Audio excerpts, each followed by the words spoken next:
Do artists really have to starve to be true to their craft? Must the business side of creativity drain all inspiration? No, it does not. 5 minutes on Creative Entrepreneurship can help you master the business side of creativity, reap greater rewards from your talent, and enjoy your work to the fullest. I'm so glad trouble don't last always. This past year has been tough on many small businesses. Certain sectors of the economy were entirely shut down overnight. Some have yet to recover. If you've been listening to 5 minutes on creative entrepreneurship for very long, you know how important pinpoint positioning is to marketing a creative practice. What if your positioning was in the live entertainment space, or the travel industry, or event management? If you focused on any of these areas, this past year may very well have been your last. Sadly, this happened to one creative firm I've been following that specialized in helping artists maximize fan engagement at live events. But owners Abby Moffat and Kim Kaup aren't about to call it quits. I'm Eric Holter, and I've been a serial creative entrepreneur for over 3 decades. After graduating from Rhode Island School of Design in 1991, I could cut and print beautiful wood engravings. But I had no idea how to run a business. They just don't teach enough about business in art school.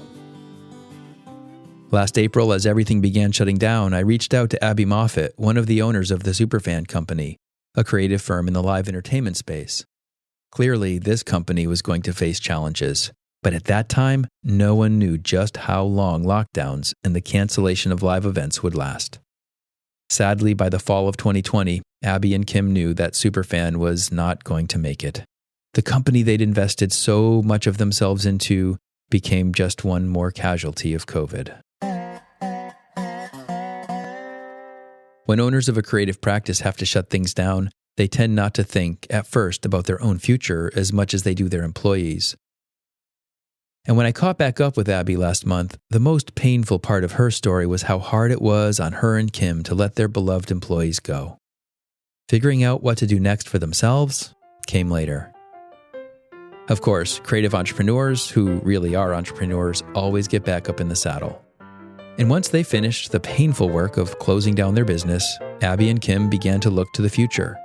In just a few short months, they had their new brand, a new strategy, and a new business. Bright Ideas Only is their new practice, and they're both beginning the process of rebuilding. Back in episodes 68 and 69, I talked about what it takes to be a creative entrepreneur, how we have to be willing to take risks and to face the fear of failure. But there's another quality that makes for a true entrepreneur: resilience. You see, it's not just the fear of failure that we have to contend with. Sometimes, through no fault of our own, we might fail. Superfan was having one of their best years ever when COVID hit. There was nothing they could have done to anticipate or plan for an event like that. It's one thing to contemplate failure. It's altogether another to experience it and then get back up. No one ever voluntarily signs up for experiences like these, but going through them really tests our mettle. They refine us. They make us stronger on the other side. Resilience is a fundamental character trait for any creative entrepreneur. And this past year, whatever the measurable impacts may have been on our businesses, we've all been tested in one way or another. Of course, whenever there's a massive hit to an economy, some businesses will fail, but there are other sectors that rise. Grocery stores surged this year as people's consumption patterns shifted radically. Home delivery businesses exploded. Pretty much anything related to homes had a great year. And so you may have had the opposite experience, contending with surges in demand leading to growth. And while we would all prefer the difficulties related to that challenge, the stresses of growth are indeed quite real, and managing them requires the same core resilience every creative entrepreneur needs. If you're going to own a business, you'll need resilience. While there are many skills needed to run a business, most can be learned and developed. But resilience comes from within. It can grow and be strengthened, albeit mostly through trial and testing. But while it can grow, I'm not sure that it can be obtained. My sense is that it's a trait or a gift that some have and others don't. But if you have that gift, it still must be cultivated. And this past year, all its downsides, has at least nurtured entrepreneurial resilience. Until next week, Don't let the business of creativity overwhelm your creative business. 5 Minutes on Creative Entrepreneurship is a podcast by Eric Holter, mentor to creative entrepreneurs.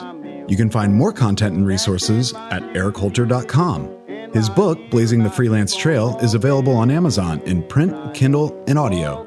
If this podcast is helpful to you, be sure to share it with your colleagues, and ratings and reviews are always appreciated. I'm so glad trouble don't last.